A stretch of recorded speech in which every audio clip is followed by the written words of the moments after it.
Hello friends, welcome back to my channel Vivek health and fitness. आज हम बात करने वाले हैं सप्लीमेंट से रिलेटेड सब कुछ। आईबीएस में साइकियाट्रिस्ट मेडिसिन स्टार्ट करने के कितने समय बाद सप्लीमेंट हमें लेना चाहिए, और हम देखेंगे कि आईबीएस में कौन कौन से न्यूट्रिएंट्स की कमी हो जाती है, डिफिशियंसी हो जाती है विथ ब्लड टेस्ट रिपोर्ट। मैं आपको टेस्ट रिपोर्ट भी दिखाऊंगा, उन डिफिशियंसी को पूरा कैसे करना है वो भी मैं बताऊँगा। तो सबसे पहले मैं आपको ये बता देता हूँ कि देखिए दोस्त, ये दुनिया जो है पूरे लुटेरों से भरी पड़ी है। आईबीएस के नाम पे किस तरह से सब पैसा लूट रहे हैं आप भी देखते होंगे। यही बात सप्लीमेंट से भी लागू होती है। अगर आप कोई सप्लीमेंट खरीदना चाहते हैं या फिर खा रहे हैं तो सबसे पहले उसके ingredients, expiry date, nutrition level को जरूर देख लिया कीजिए। ज़रूरी नहीं है कि आप जो भी सप्लीमेंट्स ले रहे हैं अपने न्यूट्रिएंट डेफिशिएंसी को पूरा करने के लिए, वो सप्लीमेंट सच में आपकी डेफिशिएंसी को पूरा करे। क्योंकि सप्लीमेंट्स बनाने वाली कंपनियों पर रूल्स एंड रेगुलेशंस उतना ज़्यादा टाइट नहीं है, तो ये कंपनियां इसी चीज़ का फ़ायदा उठाकर अपने कस्टमर्स को धोखा दे दी हैं। इसके जस्ट पहले वाली वीडियो में मैंने आपको बताया था कि मैं 5 साल पहले जिस कंपनी का फ़िश ऑयल लेता था वो कितना फ्रॉड निकला। मतलब मैं जो भी सोच के ले रहा था वो फ़िश ऑयल, वो उसमें रियलिटी में उतना था नहीं। ईपी और डीएचए की मात्रा उसमें उतनी थी नहीं। इसलिए मैं आपसे कह रहा हूँ कि सप्लीमेंट अगर आपको ख़रीदना है तो सबसे पहले आप एक यूट्यूब चैनल और वेबसाइट का नाम मैंने बताया है ट्रस्टिफाइड, वहाँ से आप ज़रूर सर्च कर लीजिए। जो भी आप सप्लीमेंट्स लेना चाहते हैं उस यूट्यूब पर या फिर उस वेबसाइट पर जाकर सर्च कीजिए। अगर वहाँ से पास्ड है तभी आप उस सप्लीमेंट को खरीदिएगा, अगर नहीं पास्ड है तो मत खरीदिएगा। अगर आपने वो वीडियो अभी तक नहीं देखा होगा तो इस वीडियो को देखने के बाद आप वो वीडियो देख सकते हैं। और अगर आपको कोई सप्लीमेंट्स खरीदना है तो उनके वेबसाइट से खरीदेंगे तो उनके लिए ज़्यादा ठीक रहेगा, क्योंकि लैब टेस्ट कराने में पैसा बहुत ज़्यादा लगता है, तो उनकी भी थोड़ी सी हेल्प हो जाएगी। अब आते हैं हमारे मेन टॉपिक पर, जिसमें पहला क्वेश्चन है कि आईबीएस या किसी भी लॉन्ग टर्म डाइजेस्टिव सिस्टम में प्रॉब्लम होने से कौन कौन सी न्यूट्रिएंट की डिफिशियंसी हो जाती है। साथ में ब्लड टेस्ट का रिपोर्ट भी, उस न्यूट्रिएंट का बॉडी में फंक्शन क्या होता है, उस न्यूट्रिएंट की डिफिशियंसी होने से क्या क्या प्रॉब्लम होता है, डिफिशियंसी को पूरा करने के लिए कौन सी कंपनी के सप्लीमेंट्स लें या फिर मैं किस कंपनी का सप्लीमेंट्स यूज़ करता हूँ और कितने समय में रिजल्ट दिखेगा। 2 तरीके के विटामिन्स होते हैं, एक फैट सॉल्युबल और दूसरा है water soluble. Fat soluble vitamins ऐसे होते हैं जिनको आपको फैटी फूड के साथ खाना पड़ता है, मतलब ऐसे फूड जिनके अंदर फैट्स पाया जाता है उनके साथ अगर आप खाएंगे तो अच्छे से एब्जॉर्ब होगा। और वाटर सॉल्युबल को आप पानी के साथ भी पी सकते हैं, कोई दिक्कत नहीं है। जैसे फैट सॉल्युबल विटामिन्स में कौन कौन से विटामिन्स आते हैं, ए, डी, ई, के। इनकी डिफिशियंसी इसलिए होती है क्योंकि आईबीएस में आपको जो फैटी प्रोडक्ट है वो डाइजेस्ट ही नहीं होता है, और आप इतना फैटी प्रोडक्ट खाते भी नहीं हो। आप फैटी प्रोडक्ट खाओगे नहीं तो ये जो न्यूट्रिएंट्स हैं एब्जॉर्ब ना होकर वेस्ट हो जाते हैं और आपके अंदर ऐसे न्यूट्रिएंट्स की डिफिशियंसी हो जाती है। विटामिन ए का फंक्शन क्या होता है, विज़न, मतलब आँखों की रोशनी को सही रखने के लिए विटामिन ए बहुत ही ज़रूरी है। इम्यूनिटी सिस्टम को बढ़ाने के लिए, स्किन का हेल्थ जो है विटामिन ए से बढ़िया रहता है। अगर विटामिन ए की डिफिशियंसी होगी तो क्या होगा, नाइट ब्लाइंडनेस, मतलब रात को आपको धुंधलापन थोड़ा-सा दिखेगा। जो आपकी आँख है इसमें काफ़ी ड्राइनेस जैसा लगेगा। तो मुझे भी ऐसा पहले लगता था, लेकिन अब मेरे साथ ऐसा नहीं होता, क्योंकि हो सकता है अब विटामिन ए की डिफिशियंसी धीरे-धीरे पूरा हो रही होगी। स्किन ड्राई हो जाता है, पूरा स्किन ड्राई रहेगा, हर जगह से डैंड्रफ निकलता रहेगा। अब खासकर नहाने के बाद। अब विटामिन डी का देखते हैं। विटामिन डी कैल्शियम को एब्ज़ॉर्ब करने में मदद करता है, बोन्स और टीथ को स्ट्रॉन्ग करता है। मैं बगल में रिपोर्ट्स भी लगाता रहूँगा, आप वहाँ रिपोर्ट्स देख सकते हैं। मैंने जिस भी न्यूट्रिएंट्स की ब्लड टेस्टिंग कराई थी, ज़रूरी नहीं है कि वो कम ही आए, डेफिशिएंसी ही हो उसकी। हो सकता है वो रेंज के एकदम पास हो या फिर हो सकता है उसकी डेफिशिएंसी ना हो। मैं जिस भी न्यूट्रिएंट की टेस्टिंग कराया था मैं आपको ब्लड टेस्ट के साथ बस दिखा रहा हूँ, आप वहाँ से आप समझ सकते हैं। अगर डेफिशिएंसी होगी विटामिन डी की तो क्या होगा, आपके जो टीथ और बोन्स है काफ़ी वीक हो जाएंगे, मसल्स आपको हमेशा पेन करेगा, हेयर फॉल आपके काफ़ी बढ़ जाएंगे। विटामिन ई एंटीऑक्सीडेंट्स का काम करता है, ये एजिंग को स्लो कर, मतलब आपके चेहरे पे जो झुर्रियाँ निकलती है उसको कम करेगा। जो आपके स्किन का हेल्थ है वो काफ़ी अच्छा रहेगा। विटामिन के का सबसे बढ़िया रोल होता है ब्लड क्लॉटिंग में। जब आपको चोट लगती है तो वहाँ से ब्लड निकलने लगता है। अगर आपके शरीर के अंदर विटामिन के की डिफिशियंसी होगी तो वो ब्लड निकलता ही रहेगा, जल्दी से वहाँ पे ब्लड क्लॉटिंग नहीं होगा, मतलब ब्लड जमेगा नहीं, रुकेगा नहीं। और कुछ विटामिन का मैंने टेस्ट नहीं कराया था, वो इसलिए क्योंकि इनका जो टेस्टिंग है वो काफ़ी ज़्यादा महंगा रहता है। जिस भी विटामिन का टेस्ट मेरे लिए अफोर्डेबल था मैंने उसका टेस्ट कराया था। और कुछ टेस्ट ऐसे भी थे जो कि 4,000, 5,000, 10,000 इस तरह से जा रहे थे, तो मैंने उनका टेस्ट नहीं कराया था। बस मैंने सबसे ज़्यादा अगर पैसे की बात करें तो जिंक का कराया था, जो कि 2,000 रुपये का था। अब आते हैं हम वाटर सॉल्युबल विटामिन, जैसे कि बी कॉम्प्लेक्स। बी कॉम्प्लेक्स जो होता है इसमें कई सारे विटामिन आते हैं बी के, जो कि नर्वस सिस्टम के लिए ज़्यादा इंपॉर्टेंट रहता है। आपके जो हाथ झनझनाते रहते हैं, ऐसे काँपते रहते हैं, वो ई विटामिन की डिफिशियंसी की ही वजह से ही होता है। आयरन, हीमोग्लोबिन फॉर्मेशन के लिए सबसे ज़्यादा ज़रूरी होता है आयरन, और अगर इसकी डिफिशियंसी हुई तो आपको एनीमिया हो जाएगा, खून की कमी हो जाएगी। फास्फोरस जो है वो आपके बोन्स के लिए काफ़ी ठीक रहेगा।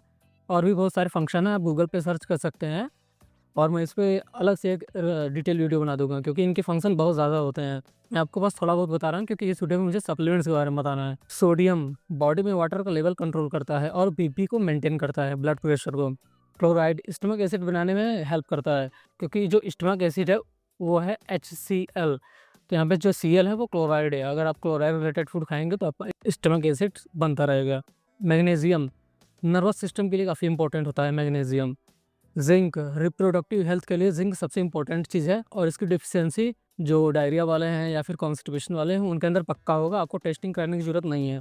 और इसकी डिफिशियंसी में जैसे आपको दिखेगा कि जो ये नेल्स होते हैं आपके, उसमें लाइनिंग बना रहेगा, जैसे आप देख सकते हैं वीडियो में लाइनिंग बना है नेल्स के ऊपर, तो वो जिंक की डिफिशियंसी को दिखा रहा है। ओमेगा 3 फैटी एसिड्स, ओमेगा 3 दो फॉर्म में पाए जाते हैं, एक तो फिश ऑयल के फॉर्म में, एक फ्लैक्सीड ऑयल। मतलब जो वेजिटेरियन लोग हैं वो फ्लैक्सीड ऑयल ले सकते हैं और जो नॉन वेजिटेरियन है वो फिश ऑयल कैप्सूल ले सकते हैं। और ओमेगा 3 का बहुत इंपॉर्टेंट रोल होता है ब्रेन हेल्थ के लिए, हार्ट हेल्थ के लिए, इन्फ्लेमेशन को रिड्यूस करता है, स्किन के लिए आपकी काफ़ी अच्छा है। कैल्शियम भी बोन्स के लिए काफ़ी इंपॉर्टेंट है। विटामिन सी आपके इम्यूनिटी सिस्टम को बढ़ाता है। विटामिन का फंक्शन और उसके डिफिशियंसी होने से प्रॉब्लम जो है वो बहुत ही बड़ी टॉपिक है। अभी के लिए इतना ही, किसी दूसरे वीडियो में मैं पूरा कवर कर दूंगा। जो विटामिन डी है कैल्शियम को डाइजेस्ट और एब्जॉर्व करने में काफ़ी हेल्प करता है और जो विटामिन K2 है वो ब्लड से कैल्शियम को बोन्स तक लेके जाता है, मतलब वहाँ पे ले जाता है जहाँ पे कैल्शियम की ज़रूरत हो। और अगर आप विटामिन K2 से रिलेटेड फूड नहीं खाएंगे तो आपके ब्लड के अंदर कैल्शियम जमा होने लगेगा। और जो मैं ब्लड टेस्ट रिपोर्ट दिखाया हूँ उसमें फास्फोरस और कैल्शियम नॉर्मल आया है, बल्कि मैं कभी मिल्क प्रोडक्ट या फिर कैल्शियम से रिलेटेड प्रोडक्ट खाता ही नहीं था कई सालों से। तो ऐसा क्यों होता है कि नॉर्मल आ जाता है? जब भी आपके ब्लड में फास्फोरस और कैल्शियम की डिफिशियंसी होती है, जो हमारे बोन्स हैं वो फास्फोरस और कैल्शियम से बने रहते हैं, तो वहाँ से फास्फोरस और कैल्शियम ब्लड में चले जाते हैं, जिस वजह से आप अगर टेस्ट कराएंगे तो आपके अंदर डिफिशियंसी नहीं आएगी। क्या विटामिन के लिए आपको ब्लड टेस्ट कराने की ज़रूरत है? बिल्कुल नहीं। टेस्ट काफ़ी महंगा होता है, टेस्ट करने पर मैक्सिमम चांस है कि न्यूट्रिएंट्स का लेवल काफ़ी कम ही आएगा। इसलिए जो आप ब्लड टेस्ट पे पैसा खर्च करने वाले हैं वो ब्लड टेस्ट पे ना खर्च करके हेल्दी फूड्स और ज़रूरत पड़े तो सप्लीमेंट्स पर पैसा खर्च कीजिए, जिससे कि आपकी शरीर के अंदर जो न्यूट्रिएंट की डिफिशियंसी हो वो पूरा हो। रही बात ब्लड टेस्ट की, तो वो मुझ पर आप छोड़ दीजिए। जब साइकियाट्रिस्ट मेडिसिन छोड़े मुझे 2 से 3 मंथ हो जाएगा तो मैं दोबारा विटामिन एंड मिनरल्स का टेस्ट करा के वीडियो बना दूंगा। मानता हूँ मेरा भी पैसा खर्च होगा टेस्ट पर, लेकिन बहुत सारे IBS पेशेंट का पैसा बच जाएगा, तो आपको टेस्टिंग कराने की ज़रूरत नहीं है। तो हम देखते हैं विटामिन कम्बिनेशन रूल। कुछ ऐसे भी विटामिन होते हैं जिनको एक साथ लेने पे ज़्यादा फ़ायदा करता है, जैसे कि विटामिन डी, K2, कैल्शियम। मैंने अभी इसके पहले एक्सप्लेन किया था, एक साथ लेना चाहिए। आयरन और कैल्शियम को एक साथ नहीं लेना चाहिए। जैसे आप अगर डेयरी प्रोडक्ट ले रहे हैं तो उसके साथ आयरन कंटेनिंग फूड मत खाइए। जिंक और मैग्नीशियम को साथ में ले सकते हैं, आयरन और विटामिन सी को साथ में लेंगे तो बेटर एब्जॉर्ब होगा आयरन। अब हम देखते हैं कि सप्लीमेंट्स है क्या। देखिए सिंपल सा मैं आपको एक एग्जांपल दे रहा हूँ। जब आप एग्ज़ाम देते हो, मान लेते हैं कि मैथमेटिक्स का एग्ज़ाम दे रहे हैं और आपको क्वेश्चन पेपर दिया गया, सबसे पहले आपको कॉपी दे दी जाती है और जितने भी स्टूडेंट्स एग्ज़ाम दे रहे हैं सबकी कॉपी में नंबर ऑफ़ पेजेस सेम रहते हैं। कुछ लोगों को एक्स्ट्रा पेज की ज़रूरत पड़ती है क्योंकि वो जो भी लिखना चाह रहे हैं उनके हिसाब से पेज कम है, तो वे लोग अपने सर से बोलते हैं कि सर सप्लीमेंट्स प्लीज़, मतलब एक पेज एक्स्ट्रा प्लीज़। यही जो एक्स्ट्रा पेज उन्होंने मांगा है इसी को सप्लीमेंट्स हम बोल देते हैं। यही स्टोरी सप्लीमेंट्स पर भी लागू होता है। अगर आप फूड से अपने न्यूट्रिएंट की डिफिशियंसी को पूरा नहीं कर पा रहे हैं या फिर डेली का रिक्वायरमेंट नहीं पूरा कर पा रहे हैं तो आपको सप्लीमेंट्स की ज़रूरत पड़ती है। और एग्ज़ाम में कुछ ऐसे भी लोग होंगे जो कि उतने ही पेजेस में अपना पूरा पेपर सॉल्व कर लेंगे, उनको एक्स्ट्रा पेज या फिर सप्लीमेंट्स की ज़रूरत नहीं पड़ती है। कहने का मतलब अगर आप न्यूट्रिएंट्स रिक्वायरमेंट को फूड से पूरा कर ले रहे हो तो आपको सप्लीमेंट्स लेने की ज़रूरत नहीं है।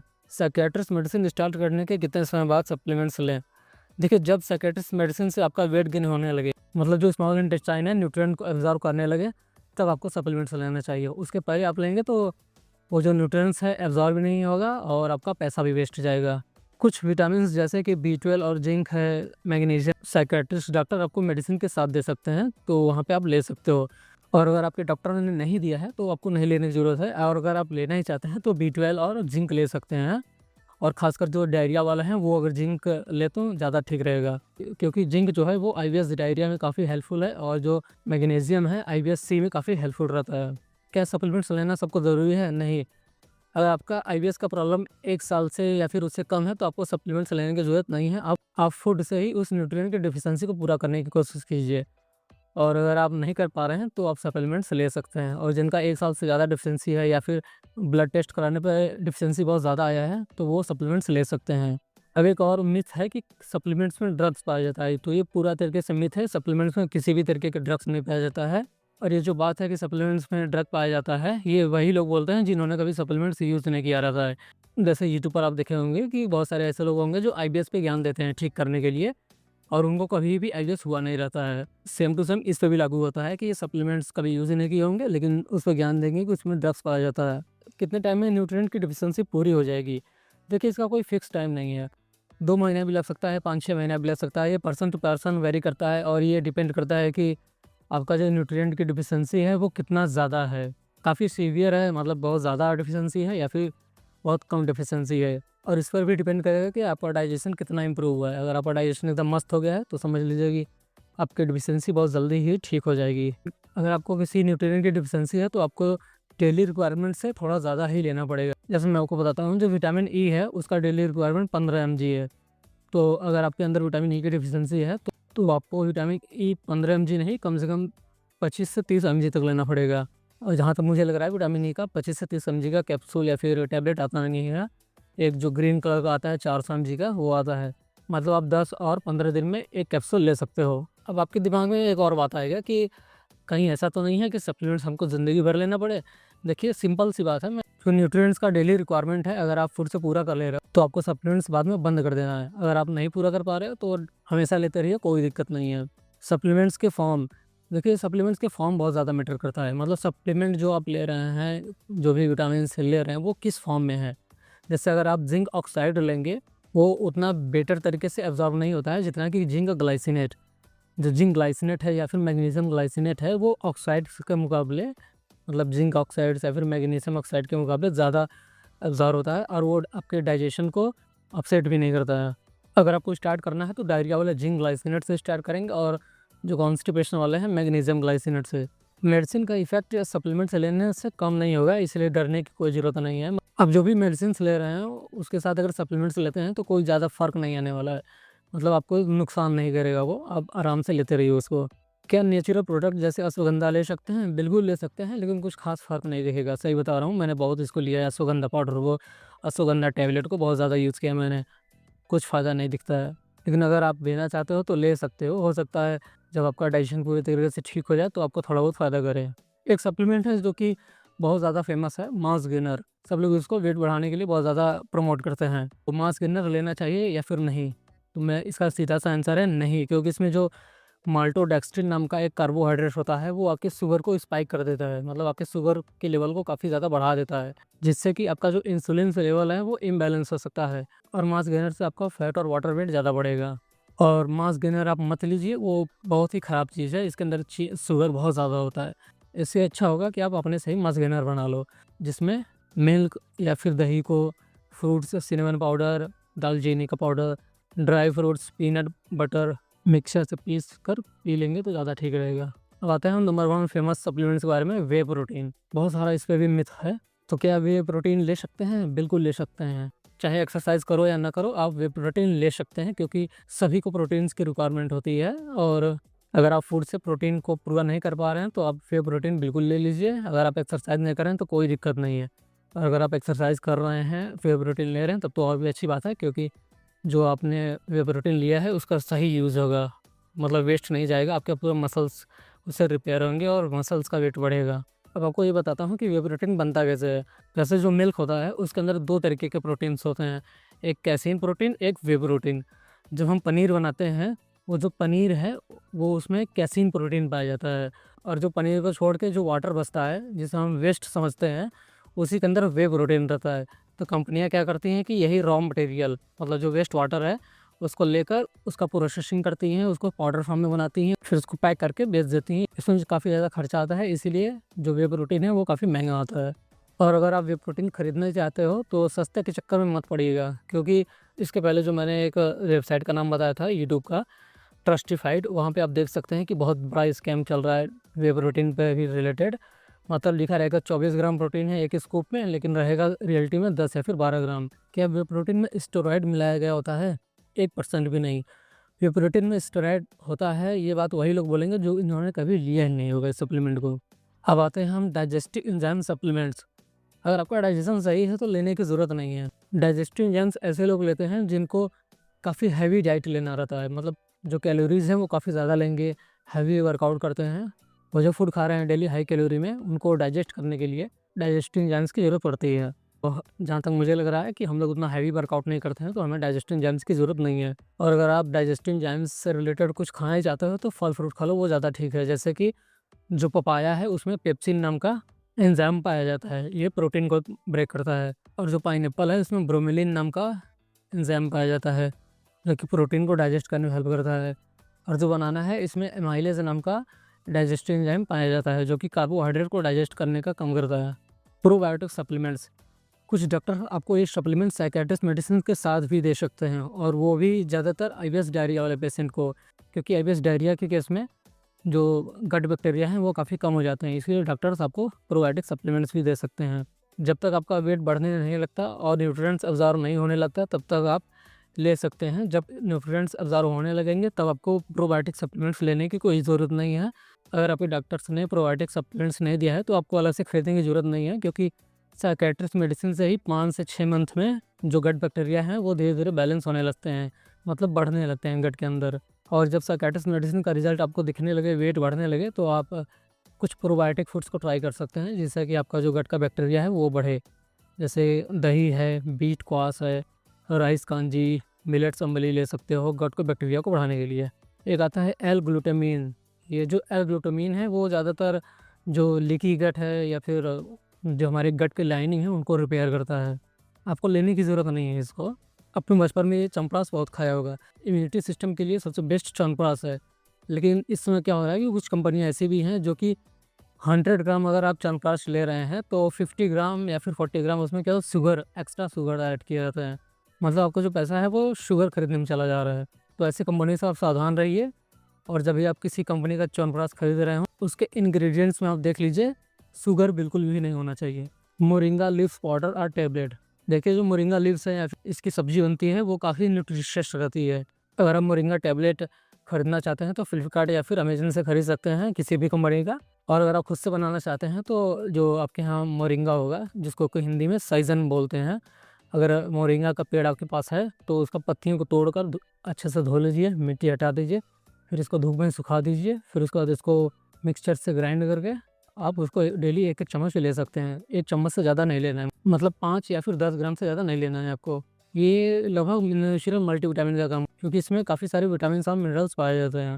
अगर आपके डॉक्टर ने मल्टीविटामिन लिखा है तो आप ले सकते हैं, नहीं तो आप फूड से ही रिक्वायरमेंट को पूरी कर लीजिए। Brain pro of mango herb, इसको मैंने कभी यूज़ नहीं किया है, लेकिन काफ़ी सारे वीडियोज़ देखे मैंने इससे रिलेटेड, और चैट जीपीटी पे भी मैंने काफ़ी इस पे सर्च किया तो मुझे मालूम चला कि ये जो सप्लीमेंट्स है वो एंजाइटी, स्ट्रेस के लिए काफ़ी ठीक रहता है। लेकिन ज़रूरी नहीं है कि जो नेचुरल चीज़ है वो आपके लिए सेफ़ ही हो। साइकियाट्रिस्ट मेडिसिन के इफ़ेक्ट को चेंज कर सकता है, मतलब साइकियाट्रिस्ट मेडिसिन जब आप लेंगे तो वहाँ पे थोड़ा बहुत इंटरेक्शन कर सकता है। जब आपका साइकियाट्रिस्ट मेडिसिन बिल्कुल बंद हो जाए, मतलब आप ठीक हो चुके हो, तब आप इसको ट्राई कर सकते हो, लेकिन साइकियाट्रिस्ट मेडिसिन लेते वक्त मत ट्राई करो। ब्लैक कॉफ़ी, तो जो ब्लैक कॉफ़ी है वो आपको पीने से काफ़ी एनर्जेटिक और फोकस्ड फील होता है। आप लंबे समय तक वर्कआउट कर पाएंगे, लेकिन इसको रात में नहीं लेना है, क्योंकि अगर आप रात में ले लेंगे तो आपको नींद आने में काफ़ी डिस्टर्ब होगा। कुछ ऐसे सप्लीमेंट्स जो कि जिम वालों के लिए ज़्यादा बेस्ट रहता है, जैसे कि वे प्रोटीन है, क्रिएटिन है। क्रिएटिन से रिलेटेड बहुत सारा मिथ है कि आपका किडनी खराब हो जाता है। आप पानी पीते रहिए, क्रिएटिन लेते रहिए, कोई दिक्कत नहीं है। क्रिएटिन जो है वो जिम में हैवी लिफ्ट करने में हेल्प करता है। BCAA, branch chain amino acids, ये सप्लीमेंट्स आपके मसल्स के रिकवरी को फास्ट करता है। और अगर आपकी डाइट में सफिशिएंट अमाउंट में प्रोटीन है तो आपको ये प्रोडक्ट लेने की ज़रूरत नहीं है। और ज़्यादातर वे प्रोटीन के अंदर BCAA पहले से ही आता है। क्या सप्लीमेंट से बॉडी बनती है? ऐसा बहुत लोग कहते हैं कि सप्लीमेंट से आपका बॉडी बन जाता है, सप्लीमेंट से बॉडी फूल जाती है। खासकर जो जिम वाले हैं वो जब जिम में काफ़ी हैवी वर्कआउट करके आते हैं, कमेंट करने वाले रहते हैं, वो कमेंट करते हैं कि पाउडर खा के बॉडी बनाया है।